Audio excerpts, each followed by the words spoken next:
Hello guys, क्या आप भी रोज कॉम्ब करते वक्त एक्स्ट्रा बाल देखकर परेशान हो जाते हो, या शावर के बाद ड्रेन में वो एक्स्ट्रा बंच ऑफ हेयर देखकर क्या आप भी परेशान होते हो और ये सोचते हो कि ये सिलसिला आखिर कब तक चलेगा? अगर हाँ, तो ये वीडियो आपके लिए है। आज की इस वीडियो में मैं आपसे डिस्कस करूंगा हेयर फॉल के 5 सबसे कॉमन रीजंस और कैसे घर पर ही सिंपल टिप्स फॉलो करके आप उन्हें रिवर्स कर सकते हैं। वीडियो के एंड में एक सरप्राइज होम रेमेडी आपको ज़रूर बताऊंगा, जिसके केवल 7 दिनों के यूज़ से ही आप अपने बालों में विजिबल रिजल्ट्स देखेंगे। सो वीडियो में एंड तक बने रहना, और अगर आपने अभी तक इस चैनल को सब्सक्राइब नहीं करा है तो आप इस चैनल को सब्सक्राइब करके ऐसा ही और अच्छा कंटेंट देखने के लिए मुझे मोटिवेट कर सकते हैं। So without a further delay, let's get jump into the main part of this video. So reason number 1 is stress. दोस्तों, अगर वालों का कोई सबसे बड़ा विलन है तो वो है स्ट्रेस। स्ट्रेस ना सिर्फ आपके दिमाग को बट डायरेक्टली आपकी हेयर हेल्थ को इम्पैक्ट करता है। आप इसे ऐसे समझ सकते हो कि हर बाल का एक छोटा फैक्ट्री होता है जिसे हम हेयर फॉलिकल कहते हैं। Almost 90% of our hair full speed से इसी ग्रोथ मोड में ग्रो करते रहते हैं। लेकिन जब स्ट्रेस आता है, जैसे एग्ज़ाम का स्ट्रेस, जॉब की टेंशन, घर की टेंशन्स, कोई हेल्थ प्रॉब्लम्स, तो इस स्ट्रेस से 2 चीज़ें हमारी बॉडी में होती हैं। पहली, बॉडी अपने मैक्सिमम न्यूट्रिएंट्स ब्रेन और मसल्स जैसे इंपॉर्टेंट पार्ट्स को प्रायोरिटाइज कर देती है और बॉडी पैनिक मोड में चली जाती है। जिससे होता क्या है कि हमारे बालों तक न्यूट्रिएंट्स अच्छे से पहुंच नहीं पाते हैं, and as a result of which हमारे बाल जो है वो टूटना चालू कर देते हैं। और दूसरी चीज़ स्ट्रेस जो हमारी बॉडी में करता है, that is it increases the cortisol which is a stress hormone. उसके लेवल्स को इंक्रीज करना चालू कर देता है। अब कॉर्टिसोल लेवल जैसे हमारे बॉडी में इंक्रीज होना स्टार्ट होते हैं, तो वो हमारे हेयर फॉलिकल्स में ग्रो करने वाले सेल्स को सिग्नल पहुंचाता है कि हेयर ग्रोथ बंद कर दी जाए।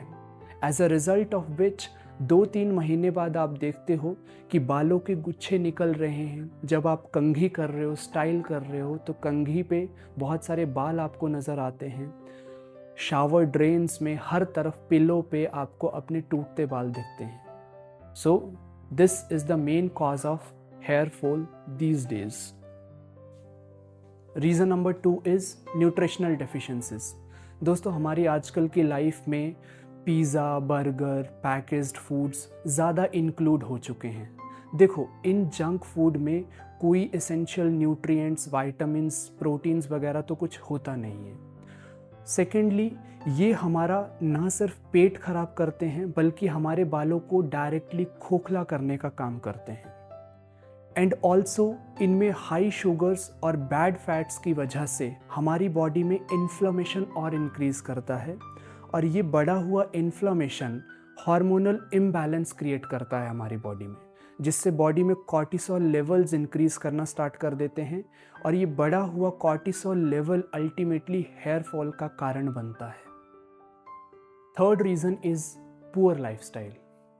देखो, आजकल के सेडेंट्री लाइफस्टाइल की वजह से हमारे रूटीन्स में कोई फिज़िकल एक्टिविटी नहीं रही है। हम कोई एक्सरसाइज नहीं करते हैं जिससे हमारी बॉडी से स्वेट निकल सके। सेडेंट्री लाइफस्टाइल से जब बहुत समय तक आपकी बॉडी में कोई फिज़िकल एक्टिविटी नहीं होती है, जब आप कोई एक्सरसाइज नहीं करते हो, तो धीरे धीरे आपका जो ब्लड है वो थिक होना चालू कर देता है। अल्टीमेटली जब ब्लड गाढ़ा होता जाता है तो उसका हेड के टूवर्ड्स फ्लो कम हो जाता है, और अगर बालों तक ब्लड अच्छे से नहीं पहुंचेगा, हेड तक ब्लड अच्छे से नहीं पहुंचेगा, सो अल्टीमेटली इन तक न्यूट्रिएंट्स नहीं पहुंचेंगे, और न्यूट्रिएंट नहीं पहुंचेंगे तो कुछ टाइम बाद ये गिरना चालू कर देते हैं। So poor lifestyle is also the main cause of hair fall in these days. Fourth reason is genetics. देखो, अगर आपके फादर, मदर या आपके किसी भी ग्रैंड पेरेंट को अगर पास्ट में कभी हेयर फॉल का इशू रहा है, सो देयर आर चांसेस कि फ्यूचर में आपको भी हेयर फॉल का इशू हो सकता है। बट हाँ, ये जेनेटिक्स वाला reason it comes after certain age और सर्टेन टाइम। बट हाँ, अगर आपकी फैमिली हिस्ट्री में कभी हेयर फॉल का इशू रहा है, So you are also at a risk of hair fall in the coming future. So this may also be the reason of hair fall. And last reason is hormonal changes. देखो, pregnancy के दौरान, child birth, menopause, thyroid, PCOS, इन सब issues के चलते भी एक body में बहुत सारे हार्मोनल चेंजेस होते हैं और कहीं ना कहीं ये हार्मोनल चेंजेस इनडायरेक्टली आपकी हेयर हेल्थ को इम्पैक्ट करते हैं. इनसे भी हेयर ग्रोथ साइकिल अफेक्ट होता है. So this can also be the reason of hair fall. So अब हमने ये जान लिया है कि हेयर फॉल के पीछे क्या क्या कारण हो सकते हैं और किन कारणों की वजह से हमें हेयर फॉल हो रहा होगा. सो अब हम जानते हैं कि कैसे घर पर ही सिंपल टिप्स फॉलो करके आप इन रीजंस को एलिमिनेट कर सकते हो अपनी लाइफ से. सो टिप नंबर 1, अपना लाइफस्टाइल इम्प्रूव करो. रोज़ 7-8 घंटे की एटलीस्ट आपकी नींद पूरी होनी चाहिए. स्ट्रेस को एलिमिनेट करने के लिए आप डीप ब्रीदिंग एक्सरसाइजेज अपनी रूटीन में शामिल कर सकते हो. फिज़िकल एक्टिविटी कोई स्पोर्ट आप अपनी डेली रूटीन में शामिल कर सकते हो. अल्टीमेटली आपको अपनी बॉडी को किसी भी फॉर्म में स्वेट करवाना है. ब्लड सर्कुलेशन जिससे आपकी बॉडी में इम्प्रूव हो, हार्ट अच्छे से पंप करे. ये छोटी छोटी टिप्स जब आप अपनी लाइफस्टाइल में इंक्लूड करोगे तो आप देखोगे कहीं ना कहीं स्ट्रेस लेवल्स हमारी बॉडी के रिड्यूस होंगे. स्ट्रेस लेवल्स अगर कम होंगे तो बॉडी में कॉर्टिसोल लेवल्स डिक्रीज होंगे and ultimately our hair will thank us in the future. Tip number 2, diet को हीरो बनाओ. करना क्या है? Very simple. जितना घर का खाना खा सको उतना घर का खाना आपको अपनी डाइट में इंक्लूड करना है. बाहर का मैक्सिमम कोशिश करनी है अवॉइड करने की. अपनी डेली डाइट में आप एग्स, पनीर, दाल, नट्स, ग्रीन वेजिटेबल्स, फ्रूट्स को ज़्यादा से ज़्यादा इंक्लूड कर सकते हो. अल्टीमेटली इनमें वो सब वाइटल न्यूट्रिएंट्स होते हैं जो कहीं ना कहीं हमारी बॉडी को अच्छे से फंक्शन करने के लिए, हमारे अच्छी हेयर हेल्थ के लिए रिक्वायर्ड होते हैं. So improve your diet. Tip number 3, avoid bad hair care. देखो, अगर आप भी उनमें से हो जो रोज़ अपने बालों को स्टाइल करते हैं, स्टाइल करने के लिए हीट का यूज़ करते हैं, तरह तरह के सीरम्स, क्रीम्स, प्रोडक्ट्स का यूज़ अगर बालों पे करते हैं, सो उन्हें जितना अवॉइड कर सको उतना अवॉइड करना है. क्योंकि ultimately all these chemical based products long run में आपके हेयर हेल्थ को ख़राब करते हैं और शायद फ्यूचर में आपके बाल ही ना बचें स्टाइल करने के लिए. So avoid bad hair care tips. So जैसा कि वीडियो के स्टार्टिंग में मैंने आपसे कहा था कि एक ऐसी स्पेशल होम रेमेडी आपके लिए लाया हूँ जिसको लगातार 7 दिन तक यूज़ करने से आप अपने हेयर फॉल में विजिबल इम्प्रूवमेंट आपको देखने को मिलेगा. तो उसके लिए आपको क्या रेमेडी यूज़ करनी है? आपको सिंपल अनियन जूस अप्लाई करना है अपने हेयर पे. प्याज का रस आपको निकाल के सिंपल हफ्ते में 3 से 4 बार आपको अच्छे से मसाज करना है. नहाने से पहले आपको एक बार आप जैसे मसाज कर लोगे, मसाज करने के बाद कम से कम 30 से 40 मिनट के लिए आपको अपने हेयर पे उसको रखना है.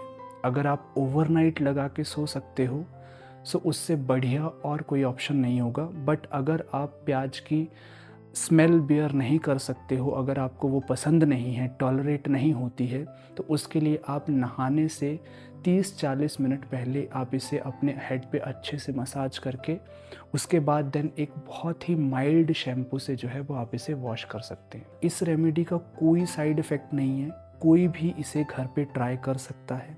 वीडियो के नेक्स्ट पार्ट में मैं आपको बताऊंगा करना है कैसे आपको अनियन जूस निकालना है और उसे अच्छे से आपको मसाज करना है. So without any hassle, without any side effect आप इसे यूज़ कर सकते हैं. तो इस रेमेडी को यूज़ करने के बाद आप वापस इसी वीडियो के कमेंट सेक्शन में आके मुझे ज़रूर कहोगे कि हमें इससे बहुत फ़ायदा मिला है.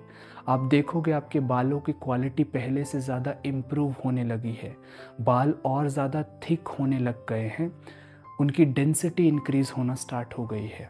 सो इस रेमेडी को ट्राई ज़रूर करना और मुझे कमेंट में ज़रूर बताना कि आपको फ़ायदा इससे मिला या नहीं मिला. Go and try and take care of your hair.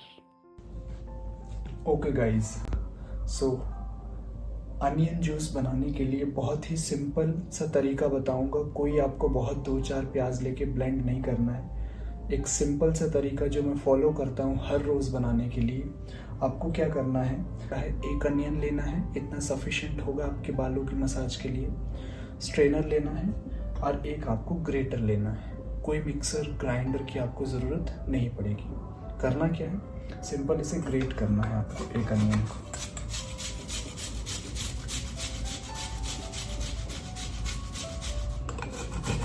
अभी आप देख सकते हो ये अच्छे से ग्रेट हो चुका है। अब करना क्या है, नेक्स्ट स्टेप क्या होगा हमारा, स्ट्रेनर लेना है आपको और स्ट्रेनर लेके ये जो भी पल्प है आपका प्याज का, इसको अच्छे से आपको स्ट्रेन करना है। इसे अच्छे से स्ट्रेन करोगे तो इसमें से आपको अच्छा खासा जूस निकलता हुआ नजर आएगा। See, sufficient amount of juice in the ball. अब इसे अच्छे से अपने बालों पे जो है वो आराम से आपको मसाज करना है, कुछ इस तरीके से। सिंपल कुछ नहीं है इसमें, जस्ट अपने हैंड डिप करके जैसे ऑयल मसाज हम करते हैं ठीक वैसे ही आपको इसे अच्छे से मसाज करना है, कुछ इस तरीके से आप इसे अच्छे से मसाज कर सकते हैं। और मसाज करने के बाद कम से कम 30 से 40 मिनट के लिए आपको इसे ऐसे ही लगे रहने देना है अपना काम करने के लिए।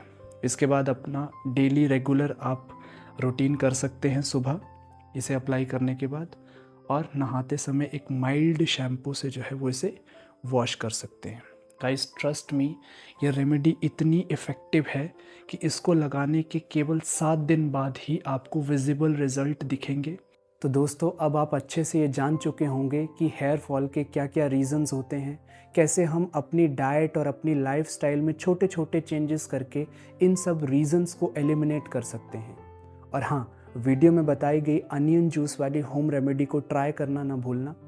आप ज़रूर, अगर आप इसे कंसिस्टेंटली 7 दिनों तक फॉलो करेंगे तो आप ज़रूर मुझे वापस इस वीडियो में कमेंट करने आएंगे कि हमारा हेयर हेल्थ इम्प्रूव हुआ है।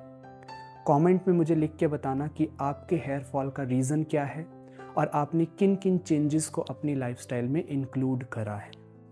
अगर वीडियो थोड़ा सा भी हेल्पफुल लगा हो तो आप इस चैनल को सब्सक्राइब कर सकते हो, वीडियो को लाइक कर सकते हो, सो दैट ऐसा और कंटेंट बनाने के लिए मुझे मोटिवेशन मिलता रहे। My name is Rishabh Minhas and thank you so much for watching my video.